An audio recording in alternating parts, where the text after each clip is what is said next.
جی آپ کے سوال اور ہمارے جواب تو پوچھیں۔ میں سر آپ کا پوچھیں گا سیگمنٹ دیکھ رہا تھا، اس میں ایک بھائی سوال کر رہے تھے، ایک بیانیہ چل رہا ہے نواز شریف صاحب کا اور میڈیا اس کے مخالف یا جو بھی شو کر رہا ہے وہ ڈرے ہوئے ہیں یا کیا ہے؟ مجھے تو سر لگنے لگ گیا ہے کہ یہ ڈر ہمارا کریکٹر بن گیا ہے، ہماری پرسنالٹیز کا حصہ بن گیا ہے۔ ہم سے مراد میری سب لوگ نہیں ہیں، لیکن on the whole as a nation جو ہے، میک اوور جو نیشن کا ہے وہ کچھ اس قسم کا ہے کہ شاید وہ کسی بھی چیز پہ سٹینڈ نہیں لیتی، اور یہ ہڈیوں میں جو خوف گھسا ہوا ہے یہ اب خوف نہیں رہا، یہ ایک عادت بن گئی ہے۔ تو یہ آپ اپنے فورم سے بھی کوشش کیا کریں کہ لوگ جو ہیں وہ اپنے رائٹس کے لیے کم از کم ان کو اپنے رائٹس پتہ تو ہوں سر، اور وہ اپنے رائٹس کے لیے کچھ سٹینڈ تو لیں۔ تو یہ اس کو ڈر کا نام دے دینا، یہ ڈر تو کریکٹر بن گیا نا، اب اس کا ختم ہونا چاہیے، یہ لوگوں کو اپنے رائٹس کے لیے بولنا چاہیے۔ جی ہاں، یہ بالکل ایک تو میں یہ بتاؤں کہ تمام احترام کے ساتھ میں گزارش کروں گا کہ یہ جو ڈر ور والے الزام ہیں، خیر لوگ لگاتے بھی ہیں اور میں اتنا اعتراض بھی نہیں کر سکتا، کیونکہ ایک روایت ہے آپ کو پہلو تہی کرنے کی اور صرف نظر کرنے کی اور منہ پھیرنے کی، اور یہ جانتے ہوئے کہ یہ میرے ساتھ نہیں ہو سکتا، بلکہ اب تو حالات یہ بن گیا اگر آپ کے ساتھ خود بھی ہو رہا ہو تو پھر بھی آپ بات نہیں کرتے۔ لیکن یہ الزام لگانا بڑا آسان ہے کہ جی آپ ڈر گئے ہیں۔ اب یہ کیوں ہے؟ ایک نفسیات بن گئی ہے، اس نفسیات کے پیچھے جو محرکات ہیں وہ آپ کے سامنے ہیں، جو غیر یقینی کی کیفیت ہے۔ میں جسٹس منصور کا ڈائسینٹنگ نوٹ پڑھ رہا تھا قاضی فائز عیسیٰ کے کیس میں، تو اس میں انہوں نے جو اخبار میں ایک جملہ ان کا پیرافریز کیا گیا تھا کہ ریاست کا کام ہے ایسا ماحول بنائے جس کے اندر لوگوں کو ذہنی طور پر تسلی ہو۔ جب آپ نے نظام ایسے بنایا ہوا کہ تسلی چھین لی گئی ہے، رزق کی تسلی چھین لی گئی ہے، پلاننگ کی تسلی چھین لی گئی ہے، مستقبل کی امید کی تسلی چھین لی گئی ہے، تو لوگ خوف کا شکار ہو جاتے ہیں، پریشانی کا شکار ہو جاتے ہیں۔ خوف کے بھی بڑے پہلو ہوتے ہیں، ایک پریشانی ہے، ایک فکر ہے، ایک غیر یقینی کی کیفیت ہے، وہ بھی ایک قسم کا خوف ہی ہے۔ تو خوف ایسا نہیں ہے کہ آپ دبک کے بیٹھ گئے اور آپ کو خیال ہے کہ آپ کے ساتھ کو بہت برا ہو جائے گا۔ خوف یہ ہے کہ آپ غیر یقینی کا شکار ہیں، اور غیر یقینی میں لوگ زبان نہیں کھولتے ہیں۔ تو غیر یقینی کی کیفیت جو ہے اس کا تعلق معیشت کے ساتھ ہے، اس کا تعلق ان اداروں کی کارکردگی کے ساتھ ہے جنہیں لوگوں کو یقین دلوانا ہوتا ہے، انصاف دینے والے ہوں، سیاست دفاع کرنے والے ہوں، لا اینڈ آرڈر مینٹین کرنے والے ہوں، پالیسی بنانے والے ہوں۔ جب وہ ادارے ہی دست و گریباں ہوں تو لوگ پھر کھڑے ہو کہ وہاں پہ کیا حقوق کی بات کریں۔ لیکن اس سے میں آپ سے اتفاق کرتا ہوں کہ سٹینڈ بالکل لیں، اور دوسری طرف آپ یہ بھی دیکھیں کہ جو سٹینڈ لینے والے ہیں وہ سٹینڈ لیتے ہیں، اور مکمل طور پر آپ کو اطاعت گزاری نظر نہیں آ رہی۔ اب میڈیا اس کو نہ رپورٹ کرے تو علیحدہ بات ہے۔ میں نے پچھلے دنوں اسلام آباد کے اندر دیکھا، ابھی بھی ہے کہ آپ کو جگہ جگہ میں پروٹیسٹ ہوتے ہوئے نظر آتے ہیں۔ کبھی نرسوں کا پروٹیسٹ ہے، کبھی کلرک کا پروٹیسٹ ہے، سینٹری ورکرز جو ہیں اسلام آباد کے اندر وہ پروٹیسٹ کر رہے ہوتے ہیں تنخواہوں کے اوپر۔ کبھی آپ کو اساتذہ کا پروٹیسٹ نظر آتا ہے، کلرکس کا نظر آتا ہے، ٹرانسپورٹرز کا نظر آتا ہے، کسانوں کا پروٹیسٹ آپ کو نظر آئے لاہور کے اندر، مار مار کے بیچاروں کو ان کی ایسی کی تیسی کرتے ہیں، کہتے ہیں جی بڑے کسان دوست ہیں، وہ اب مال روڈ کی جانے کے بجائے اسلام آباد کی طرف آئیں گے، تو آپ کو پروٹیسٹ ہوتے ہوئے دیہی علاقوں میں سے پروٹیسٹ ہوتے ہوئے آپ کو نظر آ رہے ہیں۔ کیونکہ یہ میں آپ کو حیران کن خبر دے دوں کہ جو انفلیشن ہے وہ پہلی مرتبہ پاکستان میں کافی طویل عرصے کے بعد پاکستان کے اندر وہ دیہی علاقوں میں آپ کو زیادہ نظر آتے ہیں۔ حالانکہ شہروں میں انفلیشن زیادہ ہوتی ہے، دیہی علاقوں میں زیادہ، لوگوں کی زندگیاں تباہ ہو گئی ہیں وہاں پہ، تو آپ کو سٹینڈ لیتے ہوئے نظر آتے ہیں۔ اب آگے ادارے موجود نہیں ہیں جو اس سٹینڈ کو آنر کریں اور اس کو انڈورس کریں تاکہ ایک روایت بنے۔ تو روایت بنانے کی ضرورت ہے۔ لوگ سٹینڈ لے رہے ہیں، لیکن اگر ان کو کوئی انڈورس نہیں کرتا، سپورٹ نہیں کرتا، اور ادارے خود انڈرمائن کرتے ہیں سٹینڈ لینے والوں کو، تو کس نے پھر مستقبل میں سٹینڈ لینا ہے؟ لیکن یہ ایرپشنز آپ کو نظر آتی ہیں پاکستان میں، بہت زیادہ یہ ہونا شروع ہو گیا، کیونکہ لوگ نہیں مانتے ہیں۔ آپ خام خواہ پروپیگنڈا کر کے ان کے دل و دماغ نہیں جیت سکتے۔ سر مجھے یہ پوچھنا ہے کہ علی امین گنڈا پور کا بیان جو انہوں نے گلگت بلتستان کے الیکشنز کی مہم کے دوران دیا ہے کہ جتنے لیڈ ہوگی، جتنے ووٹوں کی لیڈ ہوگی اتنے ہی 1000 کروڑ روپیہ آپ کو دیا جائے گا، یہ کسی بھی کانٹیکس میں بیان ہو اور الیکشن کمیشن میں کیا یہ چیلنجیبل ہے اور اس کا کوئی اثر پڑ سکتا ہے؟ الیکشن کی انتخابی مہم پر، اور ادھر بلاول بھٹو زرداری صاحب فرما رہے ہیں کہ پیسے ان سے لے لو اور ووٹ پیپلز پارٹی کو دے دو، یعنی خبر تو کافی پھیل چکی ہے. تو اس کا کیا اثر پڑنے والا ہے الیکشن پر؟ جواب دیں گے تو نوازش ہوگی. علی امین گنڈا پور صاحب کے بیانات جو ہیں وہ باکمال ہوتے ہیں. کبھی وہ یہ کہتے ہیں اتنے پیسے دیں گے اور جتنے ووٹ پڑیں گے، پھر کبھی اتنے پل بنوا دیتے ہیں. کتنے پل بنائیں گے گلگت بلتستان کے اندر ووٹوں کی لیڈ کے ساتھ؟ وہ تو عجیب و غریب قسم کے بیان ہیں. مطلب اتنا بلیٹنٹلی یہ ہوتا ہے. لیکن میں آپ کو یہ بھی بتا دوں کہ یہ کوئی انہونی بات نہیں ہے. تو یہ جس طرح دوسرے علاقوں کے اندر یہ کر رہے ہیں انتخابات کے حوالے سے، ویسے گلگت بلتستان کے اندر بھی کر رہے ہیں. اب زندگی موت کا مسئلہ انہوں نے بنا لیا، اپنی ایگو کا مسئلہ بنا لیا. ابھی امریکی انتخابات جو ہوئے تو اس کے اندر میں ایک ڈیموکریٹس کا ایک رجسٹرڈ ووٹر ہے سیاہ فام، اس کی میں ویڈیو دیکھ رہا تھا جس میں وہ دکھا رہا تھا کہ اس نے ڈبہ کھولا ہوا ہے اور وہ بتا رہا ہے جی کہ دیکھو یہ مجھے ٹرمپ ایڈمنسٹریشن نے مجھے کھانا بھیجا ہے، سیب بھیجے ہیں، انڈے بھیجے ہیں، ڈب روٹیاں بھیجی ہیں اور کیا کیا بھیجا ہے، اور ساتھ خط لکھا ہے کہ میرے لیے ووٹ ڈالیں. تو سب کو دکھا رہا تھا اور وہ کہہ رہا تھا کہ آپ یہ سوچ سکتے ہیں، آپ یہ سوچ سکتے ہیں کہ یو بلیو اٹ، کہ یو بلیو اٹ. وہ کہی جا رہا ہے. تو یہ ذرا بڑے پیمانے پہ یہ پلوں، ٹرمپ جو ہے وہ کھانے کے ڈبے بھجوا رہا تھا، یہ ان کو پلوں کا لالچ دے رہے ہیں. ظاہر ہے جب آپ نے یہ تہیہ کیا کہ آپ نے نظام کو تلپٹ کر کے رزلٹ اپنے حق میں لے کے آنے ہیں، تو ایسا ہی کام آپ کریں گے. اگر نظام تگڑا ہے جس طرح کہ امریکہ کے اندر تھا تو بچت ہے، لیکن نظام کو اگر آپ نے ملیا میٹ کر دیا تو پھر تو آپ اس طرح کے 10 بیانات بھی دے لیں، کوئی آپ کی پوچھ پرتیت نہیں ہے. اوپن برائبنگ آف ووٹرز جو ہے، جو الیکشن کے اپنے رولز کے بالکل خلاف ہے. سید صاحب، یہ جو ہمارے انٹیریئر منسٹر صاحب نے کسی تقریب میں یہ بیان دیا ہے کہ جو بلور خاندان پہ جو مصیبتیں آئیں اور جو ان کے فیملی ممبرز کو قتل کیا گیا، اسی طرح افتخار حسین صاحب کے بیٹے کو، تو وہ بڑے ایک نارمل اور کیجول وے میں انٹیریئر منسٹر صاحب ہمارے یہ بیان دے رہے تھے کہ یہ ٹی ٹی پی کا ریئیکشن تھا. تو یہ کس قسم کی رسپانسبلٹی ہے؟ اور ہمارے منسٹر صاحب کی طرف سے یہ بیان آنا اور بڑے ایک اپنے خاص انداز میں پی ایم ایل این اور جو pro P M L N especially جو نواز شریف کا سو کالڈ بیانیہ آج کل چل رہا ہے، اس کے پرو لوگوں کو خود سے تھریٹ کیا جا رہا ہے ٹی ٹی پی کے نام پہ. تو یہ تو بہت بڑا سوالیہ نشان ہے. اب اس کا کیا مطلب لیا جائے آپ کے تجزیے کے مطابق؟ اور دوسرا، کچھ عرصہ پہلے میں نے ایک تحریر پڑھی تھی پولیس ریفارمز کے حوالے سے، جو کے پی کے میں ہم 2013 سے لے کے 2018 تک ہمارے سن کے کان پک گئے کہ یہ کریڈٹ خان صاحب کو جاتا ہے کہ انہوں نے وہاں پہ پولیس ریفارمز کی.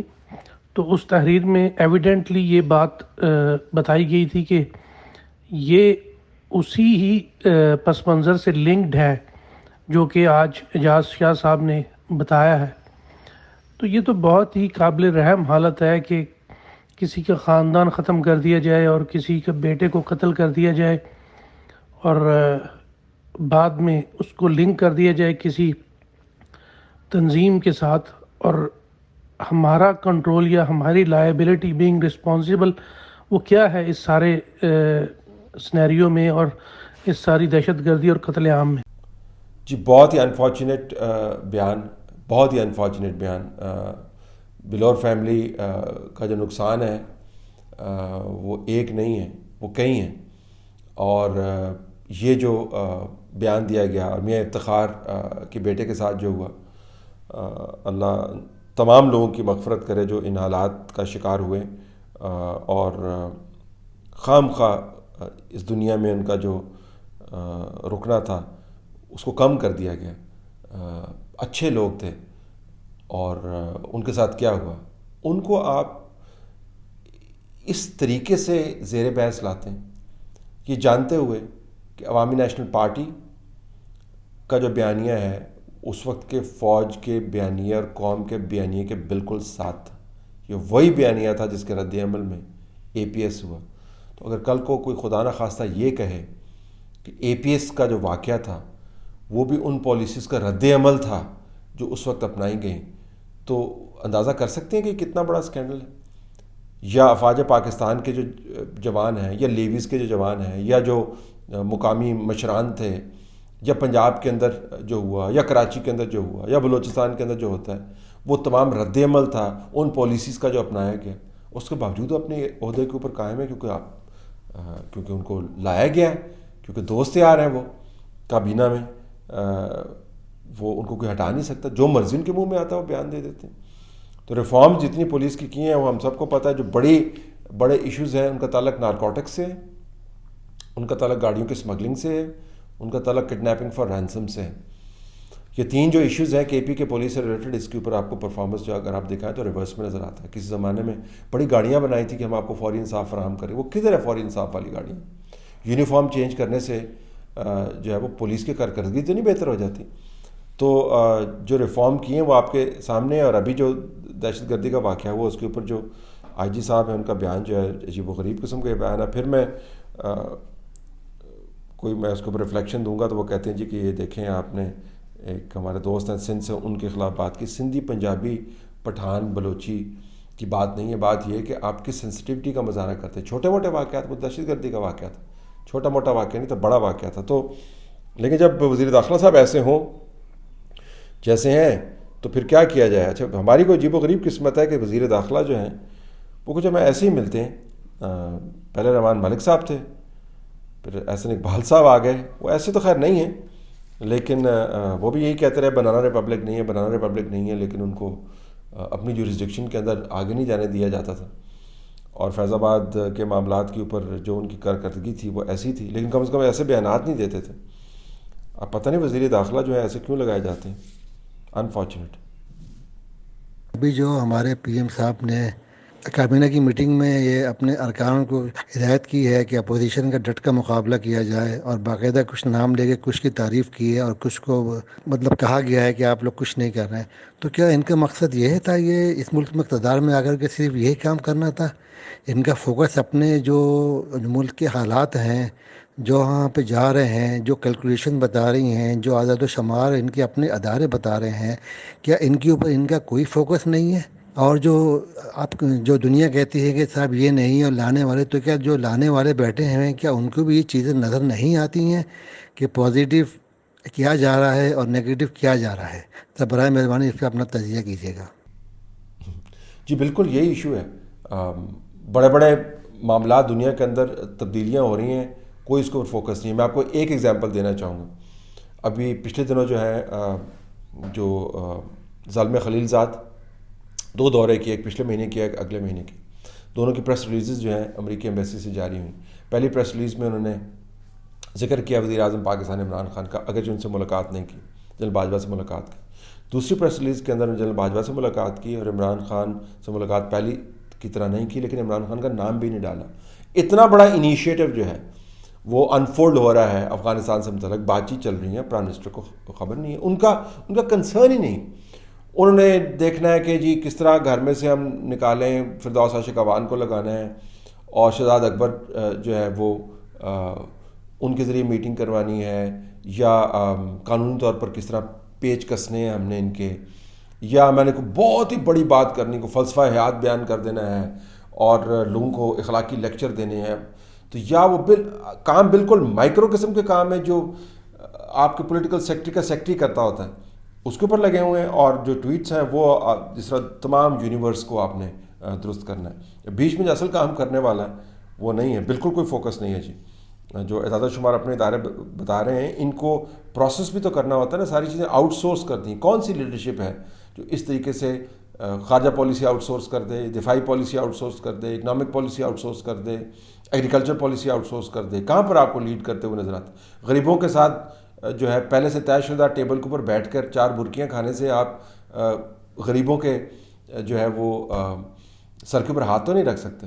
غربت اس طرح تو نہیں ختم ہوتی. اور جب بیان دیتے ہیں تو پھر وہ انڈے مرغی اور کٹوں والا بیان دے دیتے ہیں. تو کوئی فوکس نہیں. السلام علیکم سہولت، فراز چودھری بول رہی ہوں USA سے. کرکٹ کے بارے میں بھی بات کریں. یہ جو نیا سیٹ اپ لائے ہیں عمران خان، میں عاقب جاوید کا ایک انٹرویو سن رہی تھی جس میں انہوں نے بتایا کہ ہم لوگ ان سے عمران خان سے ٹائم لینے بات کرنے گئے، اینڈ وی وانٹڈ ٹو کہ اس کے یہ جو سیٹ اپ لانا چاہ رہے ہیں شاید آسٹریلین سسٹم ہے کوئی جو عمران خان امپلیمنٹ کرنا چاہ رہے ہیں، یہ پاکستان میں کام نہیں کر سکتا. تو ہی سیٹ کہ وہ آلریڈی اپنا مائنڈ بنا چکے تھے، اور وہ ایز اے پلیئر بھی جب بات کرتے تھے تو کہتے تھے کہ آسٹریلیا کا سسٹم بیسٹ ہے. تو مطلب ڈیموکریسی میں تو آپ کو ایک وائڈر رائے لے کر ہی کسی نتیجے پہ پہنچنا ہے، اور اگر ایک چیز جو ہے اس کے ریزلٹس نیگیٹو آنا شروع ہو گئے ہیں، لوگ جس طرح پلیئرس کہہ رہے ہیں کہ جو کرکٹرز تھے وہ ان امپلائمنٹ ان کی بہت زیادہ ہو گئی ہے، تو کیوں ہمارے پاس کوئی ہوم گراؤنڈ سولوشنز کیوں نہیں ہے؟ کیوں ہم آسٹریلیا کا سسٹم مطلب کیسے ہم یہ سمجھتے ہیں کہ کاپی پیسٹ کر کے جو ہے وہ کام چل جائے گا؟ ہر چیز کی اپنی ریالٹی جو ہے وہ تو ایک دوسرے سے مختلف ہے، اور جب آپ کے پاس اتنے سارے ایک سیٹ اپ موجود تھا تو کیسے اس کو مطلب کیا چینجز آئی ہیں؟ ذرا کرکٹ کے اوپر بھی کچھ بات کریں پلیز. جی، کرکٹ پہ آپ نے دیکھا ہوگا عموماً میں بات نہیں کرتا، حالانکہ میری دلچسپی بہت ہے کرکٹ کے اندر، میرا ذاتی انٹرسٹ بھی کرکٹ کے اندر موجود ہے، اور میرے پاس کچھ تھوڑا سا تجربہ بھی ہے. میں آپ کو بتا دوں کہ پچھلے تقریباً 10 سال سے میں بالکل گراؤنڈ لیول کے اوپر چھوٹے بچوں کی کرکٹ کی ٹریننگ کے ساتھ منسلک ہوں، اور خود ٹریننگ بھی تھوڑی بہت کرتا ہوں. تو 10 سال سے میں انگیجڈ ہوں پاکستان کے بہت ہی بیسک جو انفراسٹرکچر ہے اس کے ساتھ کام کرنے پہ، لوکل لیول پہ بھی. کچھ کے پی کے اندر بھی ہے، وہ آج کل میں فالو نہیں کر رہا اس کو، لیکن کے پی کے اندر بھی ہے، اسلام آباد کے اندر زیادہ ہے. تو مجھے کافی علم ہے کہ کرکٹ کے مسائل کیا ہیں، لیکن میں ہر فن مولا والی کیفیت میں نہیں جانا چاہتا. مجھے معلوم ہے کہ بہت اچھے لوگ ہیں جن کی ایکسپرٹیز ہیں، کوالیفائڈ لوگ ہیں جو اس کے اوپر بات کر رہے ہیں، تو میں زیادہ اس کے اوپر بات نہیں کرتا. لیکن عمومی طور پر اس تجربے کے باعث جو میں نے حاصل کیا پچھلے 10 سال میں کام کر کے، میں آپ کو یہ بتا دوں کہ آپ کوئی بھی سسٹم لیں، جب تک آپ چھوٹے لیول کے اوپر لمبا فارمیٹ نہیں انٹروڈیوس کروائیں گے، جب تک آپ اسکول لیول کے اوپر 3 days نہیں کروائیں گے، جب تک آپ کالج کے اندر ہونے والی کرکٹ کو لمبے فارمیٹ کے اوپر نہیں لے کے جائیں گے اور کرکٹ کو دوبارہ ریسٹور نہیں کریں گے، تب تک آپ کی کرکٹ کی اکیڈمیز جو ہیں وہ ایسے ہی پلیئرز پروڈیوس کرتی رہیں گی جیسے کہ پروڈیوس کر رہے ہیں. تو میں کہہ یہ رہا ہوں کہ نظام اوپر کی سائڈ کے اوپر آپ کا فوکس ہے، لیکن نیچے کی سائڈ کے اوپر آپ نے نظام کی کلیں جو ہیں وہ بالکل ان کو لگایا ہی نہیں ہے درست کیا کرنی. تو لانگش فارمیٹ آپ کے پلیئرز کے اندر یہ ذہنی تربیت پہلے سے ہو جانی چاہیے کہ آپ نے لمبا کھیلنا ہے، آپ نے وکٹ گنوانی نہیں ہے، ٹیکنیک کے اوپر بہت کام کرنے کی ضرورت ہے. اسی وجہ سے آپ کو بیٹسمین کم نظر آتے. بیٹنگ کی جو کوچنگ ہے وہ مشکل ترین کام ہے، کیونکہ اس کے اندر سینکڑوں چیزوں کو یکدم ایک لمحے کے اندر درست ہونا ہوتا ہے. بالنگ کے اندر بھی کافی چیزوں کو درست ہونا ہوتا ہے، لیکن اس کے اندر آپ کی فزیکل اسٹرینتھ، آپ کی ایک نیچرل ایبلٹی جو ہے وہ زیادہ کار فرما ہوتی ہے. بیٹنگ کے اندر جو ہے نا وہ پیورلی پریکٹس اور ڈرلز ہیں. تو ایک لمبا فارمیٹ جو آپ کو یہ چیزیں سکھاتا ہے، دوسری بات یہ کہ جو آپ کو جو بیٹنگ کوچنگ ہے اس کو ریڈیکلی آلٹر کرنا ہوگا، اس کو مکمل طور پر تبدیل کرنا ہوگا، ڈرلز کے اوپر لے کے جانا ہوگا، فنڈامنٹل چینجز لانی ہوگی، جس سے آپ کی پود اوپر آئے گی، جس کو آشنائی ہے. وکٹوں وغیرہ کی بحث جو ہے بڑی پرانی ہے، وکٹیں کیسی بننی چاہیے کیسے نہیں بننی چاہیے. بہت سارے لوگ جو ہیں وہ سیمنٹڈ وکٹس کے خلاف ہیں، میں بھی اس کے اتنے حق میں نہیں ہوں، لیکن اس کے کچھ فوائد بھی ہیں جو ہم نے اپنی ٹریننگ کے ذریعے دیکھیں. تو آسٹریلیا کسی بھی سسٹم کو آپ کاپی کر لیں، اگر آپ نے گراؤنڈ لیول کو درست نہیں کیا ہے اور وہاں پر آپ نے ذہنی تربیت نہیں کی ہے بچوں کی، اور بچوں سے میں آپ کو بتا دوں جو ایج کیٹیگری جو میں دیکھتا ہوں، بیسیکلی آپ کو 8-9 سال سے ٹریننگ شروع کر دینی چاہیے. اگر 8-9 سال سے آپ کو ٹریننگ شروع کر دینی چاہیے، اور اس کے بعد اگلے 3 سال ٹرین کرنے کے بعد انڈر 13 کے فارمیٹس کے اندر آپ نے ان کو ڈالنا ہے، لمبے فارمیٹس کے اندر ڈالنا ہے، اور بالکل T20s ختم کر دینی چاہیے. اور اگر آپ نے رکھنا بھی ہے 50 اوورز کا بالکل ٹھیک میچ ہے، تو لمبے میچ بچے کھیل لیتے ہیں، انڈر 13 والے بھی کھیل لیتے ہیں، کوئی اس میں حرج نہیں ہے. 1.5 دن کا بھی آپ کر سکتے ہیں، لیکن ان کو یہ تربیت دینی ہوگی. پھر آپ اس کو انڈر 16 میں لے کے جائیں، پھر اس کو انڈر 19 میں لے کے جائیں. تو یہ کرنے کی ضرورت ہے. تو میں تو کسی اور زاویے سے دیکھتا ہوں، Australian, English, South African, land down under سے لے کے اپ نارتھ، جدھر بھی آپ چلے جائیں تو گراس روٹس کو آپ کو درست کرنے کی ضرورت ہے.